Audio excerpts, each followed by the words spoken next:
चंडीगढ़ के मीडिया का तुसी सारे बड़ा कीमती समा कट के इत्थे पहुंचे हो। मेरे नाल सज्जे साडे बहुत सत्कारयोग MLA मेरे बड़े भरा लाडी पोस्ट जी, मालविंदर कंग जी जिहड़े साडे रोज़ तुहाडे रूबरू हुंदे आ, चीफ स्पोक्सपर्सन ने। नाल जलालाबाद तो बड़ी वड्डी लड़ाई लड़के विधान सभा पहुंचे मेरे बड़े भरा गोल्डी कंबोज जी। सो मैं सारिਆਂ ਦੀ तरफों दोबारा ਤੁਹਾਡਾ ਧੰਨਵਾਦ करदा ਤੇ ਤੁਹਾਨੂੰ ਜਿਹੜੇ ਮੁੱਦੇ ਲਈ ਅੱਜ ਬੁਲਾਇਆ ਗਿਆ ਉਹ ਬੜਾ ਗੰਭੀਰ ਹੈ ਤੇ ਪੰਜਾਬ ਦੇ ਲੋਕਾਂ ਦੀਆਂ, ਹਿੰਦੁਸਤਾਨ ਦੇ ਲੋਕਾਂ ਦੀਆਂ ਭਾਵਨਾਵਾਂ ਦੇ ਨਾਲ ਜਿਹੜਾ ਜੁੜਿਆ ਹੋਇਆ। ਪਿਛਲੇ ਦਿਨੀ ਸੰਗਰੂਰ ਲੋਕ ਸਭਾ ਦੀ ਇਲੈਕਸ਼ਨ ਹੋਈ, ਉੱਥੋਂ ਮੈਂਬਰ ਪਾਰਲੀਮੈਂਟ ਬਣੇ सरदार सिमरजीत सिंह मान। ਅਸੀਂ ਉਹਨਾਂ ਦਾ ਸਤਿਕਾਰ ਕਰਦੇ ਹਾਂ ਤੇ ਲੋਕਾਂ ਦੇ ਫਤਵੇ ਦਾ ਵੀ ਸਤਿਕਾਰ ਕਰਦੇ ਹਾਂ, ਪਰ ਪਿਛਲੇ ਦਿਨਾਂ ਤੋਂ ਜਿਸ ਤਰ੍ਹਾਂ ਦੀ ਸਿਮਰਜੀਤ ਸਿੰਘ ਮਾਨ ਬਿਆਨਬਾਜ਼ੀ ਕਰ ਰਹੇ ਆ, ਜੋ ਭਗਤ ਸਿੰਘ ਜੀ ਸ਼ਹੀਦ ਆਜ਼ਮ ਬਾਰੇ ਬੋਲ ਰਹੇ ਆ, ਮੈਂ ਸਮਝਦਾ ਕਿ ਉਹ ਬੜਾ ਸ਼ਰਮਨਾਕ ਵੀ ਹੈ ਤੇ ਕਰੋੜਾਂ हिंदुस्तानियों के, चाहे वो देश च बैठे है चाहे देश तो बाहर बैठे, खास तौर पर पंजाबियों दी भावनावां नूं ठेस पहुँचाने वाला दोबारा कहा जा रहा जी कि भगत सिंह तां जी अतवादी सी, टैररिस्ट सी। कमाल की गल है, आखिर जी किसी अंग्रेज अफसर नूं मारता सी। की तुसीं भगत सिंह नूं सिर्फ ये बना के पेश करना चाहुंदे हो भी भाई उन्हें किस ते गोली चलाई? ਤੁਸੀਂ ਭਗਤ ਸਿੰਘ ਦੀ ਕੀ ਵਿਚਾਰਧਾਰਾ ਸੀ, ਕੀ ਆਈਡੀਓਲੋਜੀ ਸੀ? ਸਾਡੇ ਲੋਕਾਂ ਲਈ, ਦੇਸ਼ ਲਈ ਉਹ ਕ੍ਰਾਂਤੀ ਦਾ ਪ੍ਰਤੀਕ ਸੀ। ਤੁਸੀਂ ਉਹਦੀ ਲੈਟਰ ਪਰੋਡ ਜਿਹੜੀ ਭਗਤ ਸਿੰਘ ਨੇ ਲਾਸਟ ਲਿਖੀ, ਉਹ ਕਹਿੰਦੇ ਆ ਕਿ ਜੀਣ ਦਾ ਹੱਕ ਹਰ ਇੱਕ ਨੂੰ ਹੈ, ਹਰ ਇੱਕ ਦਾ ਜੀ ਕਰਦਾ ਵੀ ਮੈਂ ਵੀ ਲੰਬਾ ਜੀਵਾਂ, ਪਰ ਉਹ ਕਹਿੰਦੇ ਜਿਹੜੇ ਲੈਵਲ ਤੇ ਅੱਜ मैं पहुंच चुकिया, ਅੱਜ मैं हिंदुस्तानियों ਲਈ क्रांति का प्रतीक बन चुकिया। जे मैं जिਉਂਦਾ रहा ਤਾਂ ਜਿਹੜੇ ਲੈਵਲ ਤੇ ਅੱਜ मैं इस तो उपर नहीं जा सकूंगा। हो सकता आने वाले समय च भी मैं जिਉਂਦਾ रहा ਤਾਂ मेरिया कोई कमियां लोगों के सामने आउण लग जाण, पर वो कहते जे अज मैं हसदा हसदा फांसी के फंदे ते चढ़ जाना ਤਾਂ ਲੱਖਾਂ हिंदुस्तान ਦੀਆਂ ਮਾਵਾਂ ਇਹ परमात्मा के दुआवा करनगियां कि साडी कुख चों भगत सिंह वर्गा पुत जन्मे ते उन्हां दी शहीदी तो बाद जम्मे भी ते उन्हां ही लखां भगत सिंघां ने यह देश आज़ाद करवाया ते वो देश आज़ाद होने तो बाद पार्लीमेंट बनी, लोकां नूं वोट पाउण दा हक मिलिया, जिहड़ियां वोटां लैके अज सिमरजीत सिंह मान MP बने हैं ते उसे भगत सिंह नूं जिहदी शहादत तो बाद ये देश आज़ाद होया ये कह रहे जी अतवादी सी। बड़ी शर्म की गल है। अज लखां साडे जिहड़े नौजवान है उन्हां दी इंस्पीरेशन है। तुसीं देखो साडे हर पिंड च भगत सिंह स्पोर्ट्स क्लब है, आइडल है उन्हां लई। भगत सिंह साडे लई कोई सिर्फ एक नाम नहीं, एक विचारधारा कि साडी क्रांति का प्रतीक है, साडे पंजाबियां लई एक माण वाली गल है। ते उधम सिंह भी कौन सी जिन्हें 23 साल बाद जाके लंदन च जाके बदला लिया, वो भी भगत सिंह तो इंस्पायर सी। क्यों आए कहना भी अतवादी है? बड़ी शर्मनाक गल है। तुसीं उन्हां दा परिवार देख लो, सारा परिवार। अजीत सिंह कौन सी जिन्हें सब तो पहला किसानां लई लड़ाई लड़ी? सारा परिवार। सिर्फ 23 साल की उम्र। अज तुसीं सारे जानते हो ETT दियां निकलियां ने ना पोस्टां 6500 नवीं ज्वाइनिंगां होईयां। आ गोल्डी जी बैठे आ, सब तो ज़्यादा इन्हां दे हल्के दे 25-25 26-26 साल के उच्च मुंडे कुड़ियां ने। रोज़ उन्होंने माँ प्यो इन्हों को भी आते हैं, साडे कोले भी आते हैं जी। स्टेशन दूर है, साडा मुंडा कल्ला किवें जाऊगा उत्थे, साडी कुड़ी कल्ली किवें जाऊगी? भगत सिंह दी मां नहीं सी, उहदा जी नहीं सी करदा भी भाई मेरे मुंडे दा विआह होवे, साडे घरे नूंह आऊगी, बच्चे होणगे। ते उन्होंने 23 साल की उम्र च बथेरा रोकिया होना उहदी मां ने। इसे करके कुर्बानियां दित्तियां करके आउण वाला जिहड़ा साडियां मावां आज़ाद देश च साह लैण। ਤੇ ਤੁਸੀਂ ਉਹਨਾਂ ਦੀ ਕੁਰਬਾਨੀ ਨੂੰ ਦੁਬਾਰਾ ਕਹਿ ਰਹੇ ਹੋ ਜੀ ਅੱਤਵਾਦੀ। ਸ਼ਰਮ ਆਉਣੀ ਚਾਹੀਦੀ ਹੈ। ਤੇ ਤੁਸੀਂ ਉਹ ਸੀਟ ਤੋਂ ਜਾ ਰਹੇ ਹੋ ਜਿੱਥੋਂ ਜਿਹੜੇ ਪਹਿਲਾ ਮੈਂਬਰ ਪਾਰਲੀਮੈਂਟ ਸੀ ਭਗਵੰਤ ਸਿੰਘ ਮਾਨ, ਜਿਹੜੇ ਹਮੇਸ਼ਾ ਜੋ ਕ੍ਰਾਂਤੀ ਦਾ ਪ੍ਰਤੀਕ ਭਗਤ ਸਿੰਘ ਵਾਲੀ ਪੱਗ ਬੰਨ ਕੇ ਵਿਧਾਨ ਸਭਾ 'ਚ ਜਾਂਦੇ, ਲੋਕ ਸਭਾ 'ਚ ਜਾਂਦੇ ਸੀ ਤੇ ਹਮੇਸ਼ਾ ਜਾ ਕੇ ਪੰਜਾਬ ਦੇ ਮੁੱਦੇ ਚੱਕੇ, ਭਗਤ ਸਿੰਘ ਦੀ ਸੋਚ ਤੇ ਪਹਿਰਾ ਦਿੱਤਾ ਤੇ ਹਮੇਸ਼ਾ ਉੱਥੇ ਲੜਾਈ ਲੜੀ ਕਿ ਭਗਤ ਸਿੰਘ ਨੂੰ ਸ਼ਹੀਦਾਂ ਦਾ ਜਿਹੜਾ ਦਰਜਾ ਉਹ ਦਿੱਤਾ ਜਾਵੇ।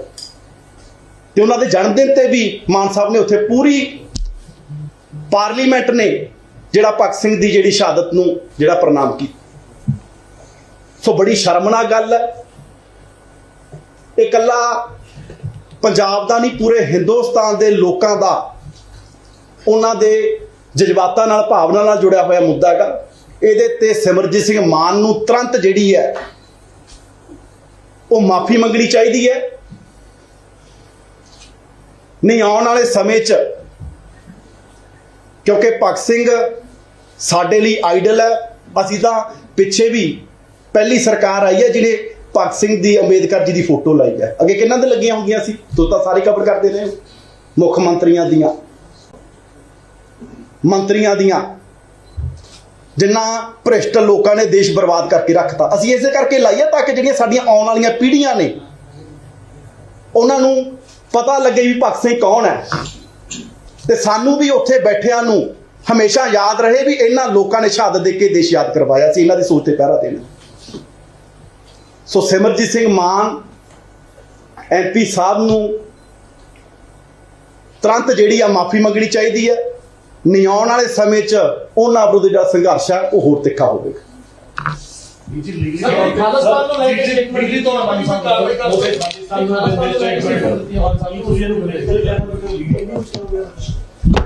ਜ਼ਰੂਰ ਕਰਾਂਗੇ ਜੀ। ਸਾਰੀ ਜਿਹੜੀ ਲੜਾਈ ਹੈ ਹਰ ਤਰੀਕੇ ਨਾਲ ਲੜਾਂਗੇ। ਭਗਤ ਸਿੰਘ, ਮੈਂ ਦੁਬਾਰਾ ਕਹਿਣਾ, ਸਾਡੇ ਆਈਡਲ ਨੇ, ਸਾਡੇ ਲਈ, ਪੰਜਾਬੀਆਂ ਲਈ ਕ੍ਰਾਂਤੀ ਦਾ, ਆਜ਼ਾਦੀ ਦਾ ਸਾਡੇ ਲਈ ਉਹ ਪ੍ਰਤੀਕ ਨੇ।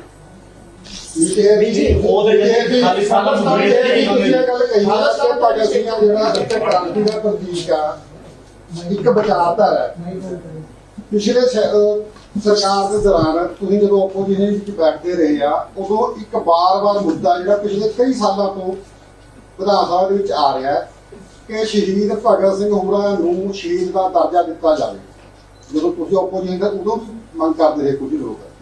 ਕਿਆ ਤੁਹਾਡੀ ਸਰਕਾਰ ਸ਼ਹੀਦ ਭਗਤ ਸਿੰਘ ਨੂੰ ਸਰਕਾਰੀ ਤੌਰ ਤੇ ਸ਼ਹੀਦ ਦਾ ਦਰਜਾ ਦੇਵੇਗੀ? ਸਾਡੇ ਤਾਂ ਜੀ ਜਿਹੜੇ ਪਾਰਟੀ ਦੇ ਪ੍ਰਧਾਨ ਨੇ, ਮਾਨਯੋਗ ਮੁੱਖ ਮੰਤਰੀ ਸਾਹਿਬ, ਉਹਨਾਂ ਨੇ ਲੋਕ ਸਭਾ ਚੱਕ ਵੀ ਲੜਾਈ ਲੜੀ ਹੈ ਤੇ ਜ਼ਰੂਰ ਅਸੀਂ, ਮੈਂ ਬੜੀ ਜ਼ਿੰਮੇਵਾਰੀ ਨਾਲ ਕਹਿਣਾ, ਜ਼ਰੂਰ ਅਸੀਂ ਦੇਵਾਂਗੇ ਦਰਜਾ। ਵੀ ਜੀ ਕਿਰਪਾਨ ਨੂੰ ਲੈ ਕੇ ਵੀ ਹੈ, ਕਹਿੰਦੇ ਕਿਰਪਾਨ ਲੈ ਕੇ ਜਾਵਾਂਗੇ ਸੰਸਦ ਦੇ ਵਿੱਚ, ਮਾਨ ਸਾਹਿਬ ਕਹਿ ਰਹੇ, ਕੀ ਲੱਗਦਾ ਹੈ ਇਸ ਵਿੱਚ? ਹਾਂਜੀ, ਦੇਖੋ, ਇਸ ਤੋਂ ਪਹਿਲਾਂ ਵੀ ਮਾਨ ਸਾਹਿਬ ਪਾਰਲੀਮੈਂਟ ਜਾਂਦੇ ਰਹੇ ਆ, ਵੀਡੀਓ ਵੀ ਪਈਆਂ ਉੱਥੇ ਬੋਲਦੇ ਰਹੇ ਆ, ਉਦੋਂ ਉਹਨਾਂ ਨੂੰ ਪਤਾ ਹੋਊਗਾ ਵੀ ਕਿਵੇਂ ਗਏ ਹੋਣਗੇ। ਹੋਰ ਵੀ ਬੜੇ ਜਿਹੜੇ ਗੁਰਸਿੱਖ MP ਨੇ ਉੱਥੇ ਜਾਂਦੇ ਰਹੇ ਆ, ਜੋ ਕਾਨੂੰਨ ਹੈ ਉਹਨੂੰ ਫੋਲੋ ਕਰਦੇ ਆ ਤੇ ਉੱਥੇ ਜਾਂਦੇ ਆ। ਮੈਂ ਕਿਹਾ ਜੀ, ਅਸੀਂ ਨਹੀਂ ਆਉਣ ਵਾਲੇ ਸਮੇਂ 'ਚ ਸੰਘਰਸ਼ ਹੈ ਜਿਹੜਾ ਉਹ ਤਿੱਖਾ ਕਰਾਂਗੇ, ਪਰ ਭਗਤ ਸਿੰਘ ਦਾ ਇਸ ਤਰ੍ਹਾਂ ਜਿਹੜਾ ਅਪਮਾਨ ਹੈ ਉਹ ਨਹੀਂ ਜਿਹੜਾ ਕਰਨ ਦਿੱਤਾ ਜਾਊਗਾ।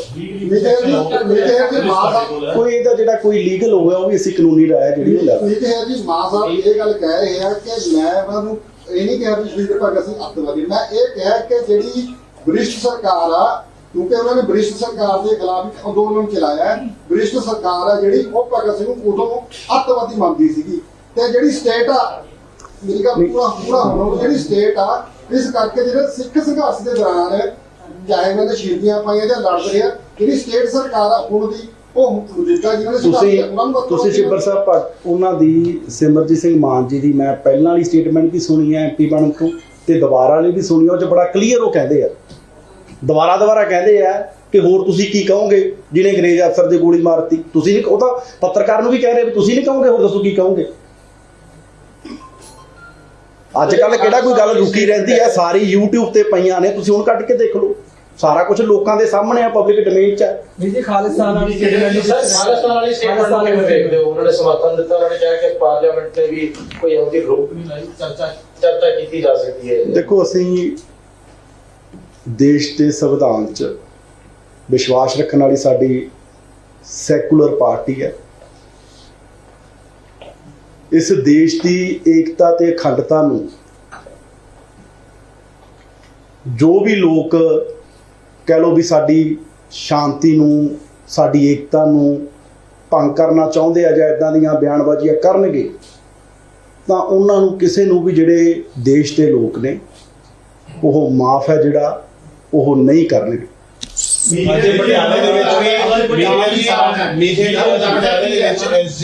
ਜਿਹੜੇ ਪੋਸਟਰਸ ਲੱਗੇ ਨੇ ਕਾਰਗੋ ਦਾ ਮਤਲਬ ਇੱਕ ਵਾਰੀ ਫੇਰ ਕੀ ਦੇਖਦੇ ਹੋ ਕਿ ਲੱਗਦਾ ਨਹੀਂ ਕਿ ਇੱਕ ਵਾਰੀ ਫੇਰ ਉਹੀ ਸੀਨਾ ਦੁਆਰ ਤੋਂ ਦੁਹਰਾਉਣ ਦੀ ਕੋਸ਼ਿਸ਼ ਕੀਤੀ ਜਾ ਰਹੀ ਹੈ ਜਿੱਦਾਂ ਕੁਝ ਸਮਾਂ ਪਹਿਲਾਂ ਫਿਰ ਮੈਂ ਕਿਹਾ ਜੀ ਦੇਖੋ, ਲੋਕ ਵੀ ਮਾਫ ਨਹੀਂ ਕਰਨਗੇ ਤੇ ਕਾਨੂੰਨ ਵੀ ਬੜੀ ਸਖਤੀ ਨਾਲ ਉਹਨਾਂ ਲੋਕਾਂ ਦੇ ਕੰਮ ਕਰੂਗਾ ਜਿਹੜੇ ਲੋਕ ਵੀ ਪੰਜਾਬ ਦਾ ਜਿਹੜਾ ਮਾਹੌਲ ਜਿਹੜਾ ਖਰਾਬ ਕਰਨ ਦੀ ਕੋਸ਼ਿਸ਼ ਕਰਨਗੇ। ਅਸੀਂ ਪਹਿਲਾਂ ਵੀ ਬੜੇ ਸਖਤ ਐਕਸ਼ਨ ਲਏ ਆ, ਹੁਣ ਵੀ ਡੀਜੀ ਸਾਹਿਬ ਲਗਾਤਾਰ, ਪਹਿਲੀ ਵਾਰ ਹੋਇਆ ਕਿ ਡੀਜੀ ਕੋਈ ਲਗਾਤਾਰ ਫੀਲਡ 'ਚ ਨੇ, ਲਗਾਤਾਰ ਅਸੀਂ ਕਾਨੂੰਨ ਵਿਵਸਥਾ ਨੂੰ ਪੰਜਾਬ 'ਚ ਹੋਰ ਬਿਹਤਰ ਕਰਨ ਦੇ ਲਈ ਲਗਾਤਾਰ ਅਸੀਂ ਕੰਮ ਕਰ ਰਹੇ ਹਾਂ। ਕੋਈ ਵੀ ਕਾਨੂੰਨ ਨੂੰ ਹੱਥ 'ਚ ਲਊਗਾ, ਐਦਾਂ ਦੀਆਂ ਲੋਕਾਂ ਦੀਆਂ ਭਾਵਨਾਵਾਂ ਨਾਲ ਕੋਈ ਖੇਡਣ ਦੀ, ਕੋਈ ਪੰਜਾਬ ਦਾ ਮਾਹੌਲ ਖਰਾਬ ਕਰਨ ਦੀ ਕੋਸ਼ਿਸ਼ ਕਰੂਗਾ, ਕਿਸੇ ਨੂੰ ਬਖਸ਼ਣ ਨਹੀਂ।